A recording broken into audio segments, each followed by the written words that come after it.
Hey guys, this is Wesley Winford, and I'm going to show you my rig and guitars and amps that I'm using for the project Jesus You Alone that we're going to be recording tonight with Highlands Worship. Alright, so let's go over guitars, and I'll start with this first one here. This is a Fender American Jazzmaster. It was a limited edition they did, I think back in 2016. Fender did this line of guitars, and they released them every month, and I think this was like the month of October. Hey, what do you know? It's October today, so cool. Anniversary of me getting this guitar. So I swapped the pickups out for some Lawler P90s. I wasn't sure about it. I wanted to get maybe the Lawler Jazzmasters, but I figured I'd give the P90s a try. They're a little more hot, which is kind of cool because it works really well swapping with my Gretsch with gain-wise on these pickups. So this guitar has worked out pretty well for me recently. I had swapped out the bridge for a Mastery bridge. Really like that, really smooth feeling. Like having the Bigsby as well. So there's that guitar. Next one is this. I believe it's a 2000 Mexican Strat, which I have relicked myself back when I was a lot younger, just for fun.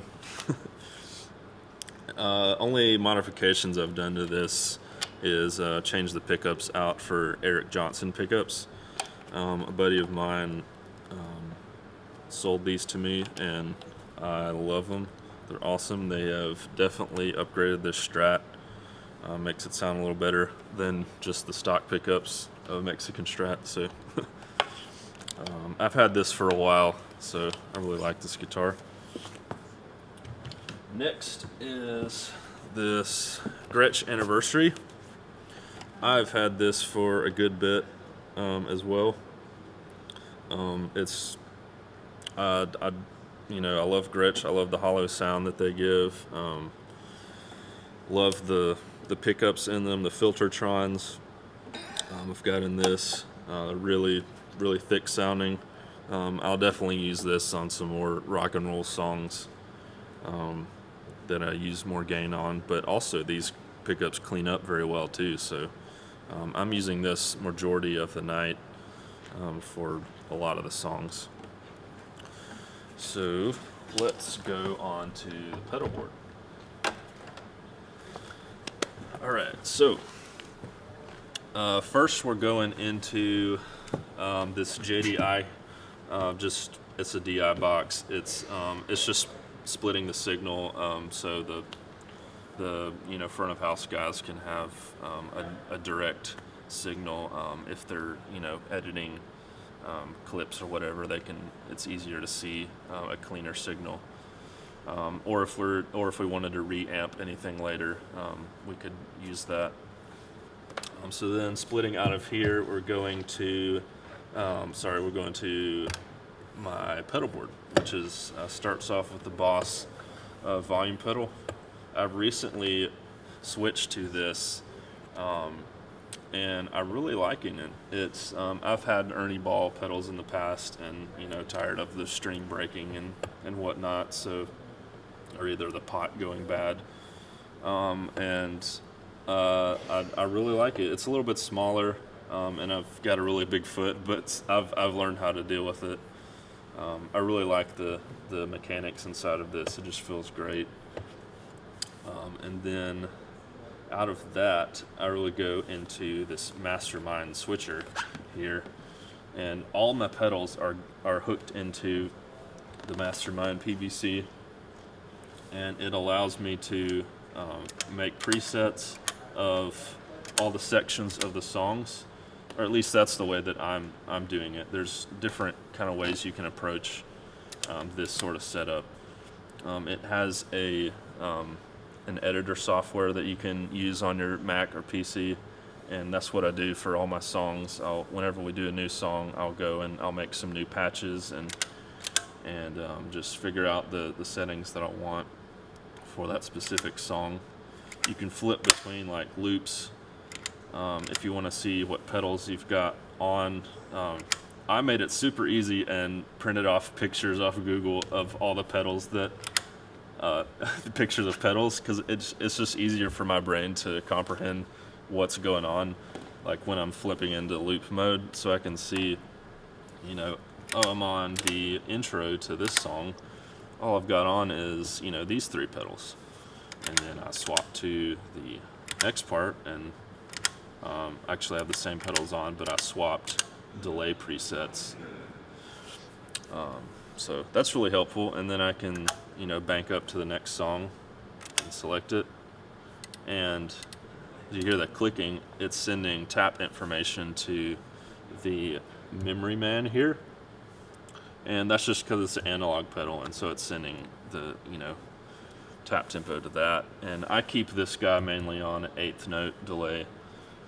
And I don't use it as much, but for more washy stuff or certain parts. So let's go on to the order of my pedal boards. So first off is the Hog, which is, I keep it mainly on a high octave. And I've just got a few presets that I use. My second one is a lower octave, and then my third one is a mixture between both high and low. And then the other ones, I think I've got a preset for like a specific song in here. So I do that sometimes.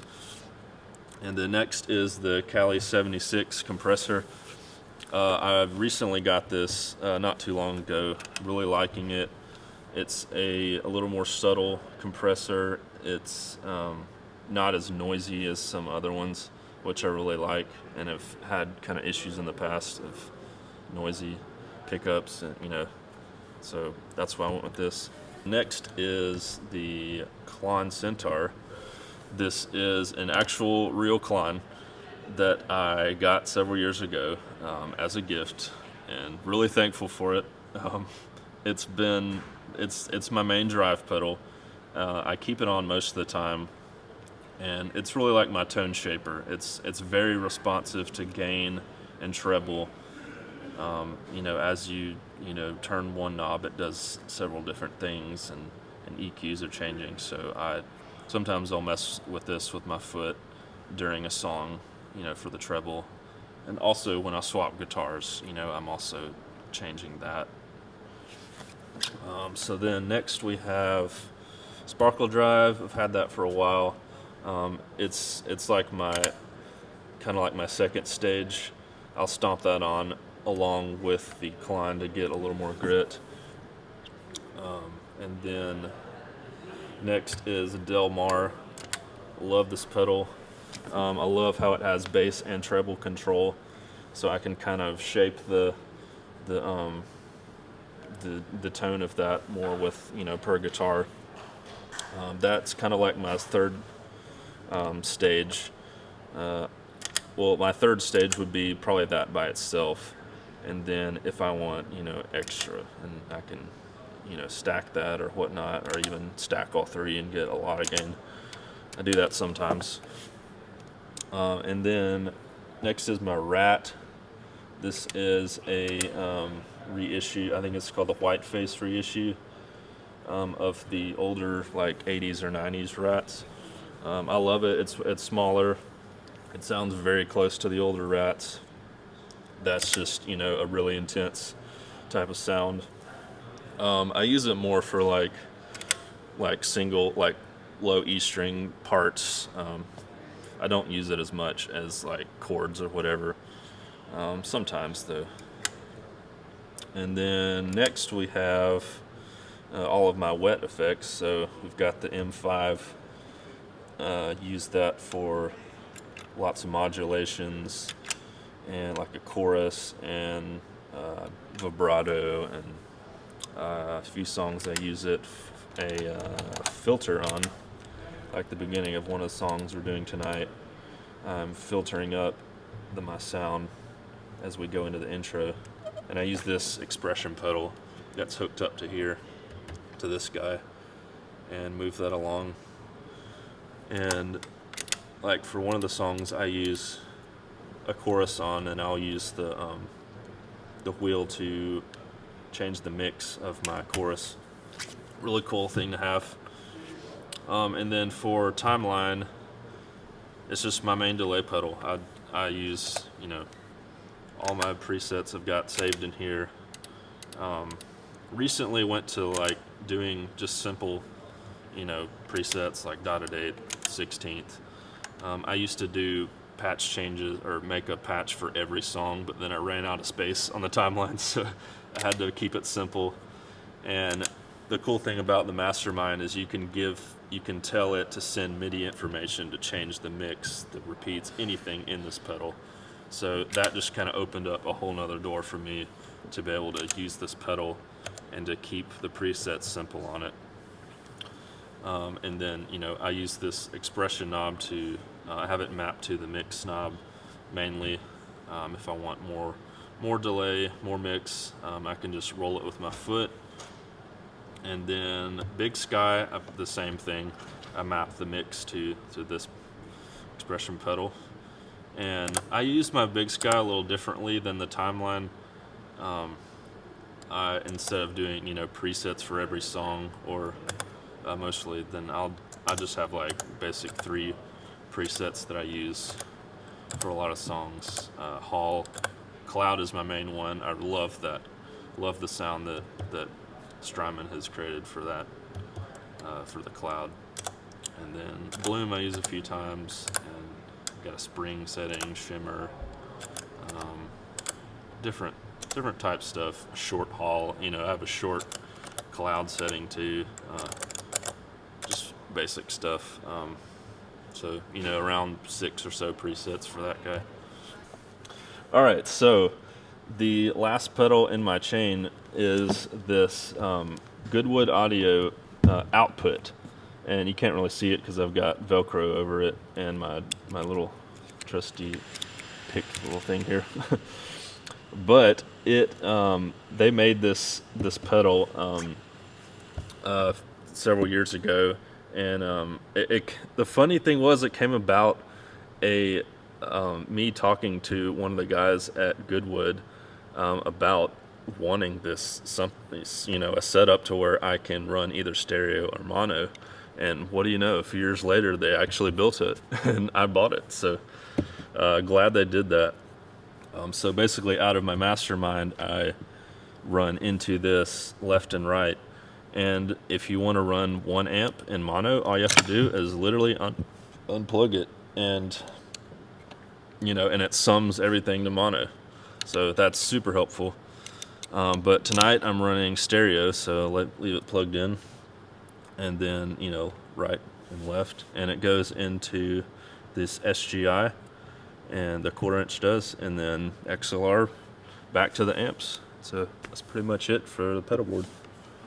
So another really cool thing I'm doing for this project is I am coming out of my Mastermind. I've got a MIDI cable, and it's hooking up to our Ableton rig, and the Ableton is sending MIDI information to swap my presets for me. So I know it sounds out there, and a lot of guys are even doing this nowadays, and I decided to just kind of dive into it, and just so I can make the whole recording night just flow even better for me, and I don't have to sit here by my pedal board and swap presets, even though it's that much easier for me just to hit one button.